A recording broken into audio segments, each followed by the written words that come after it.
Sumentro naman sa iba't ibang sustainable practices, proyekto at programa na makatutulong sa kalikasan ang idinaos sa Joint Sustainability Summit sa Pasay. Sa pangunayan ng Philippine Council of Association and Association Executives o PCAAE at Sustainable PH Incorporated. Nagsama-sama roon ang mga leader at professionals mula sa iba't ibang asosasyon at negosyo.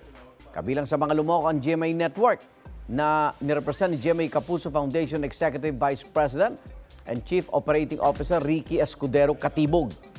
Tinampok ang ilang proyekto ng GMA Kapuso Foundation gaya ng community projects, blood donation drive, tree planting at Operation Bayanihan.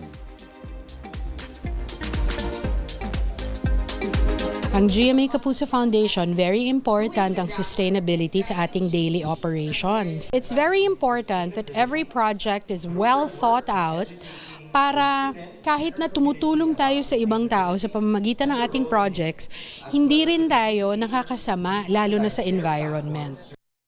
This summit is a collaboration with Sustainable Philippines because we thought sustainability is an important subject now. It's actually mainstream. GMA, as one of the largest networks, can help us be more visible, to communicate to others that perhaps we can inspire to expand sustainability by working together. Because as I said, this is not just for one entity, but the more we do things together, and the more we can promote and advance sustainability. Igan, mauna ka sa mga balita, mag-subscribe na sa GMA Integrated News sa YouTube para sa iba't ibang ulat sa ating bansa.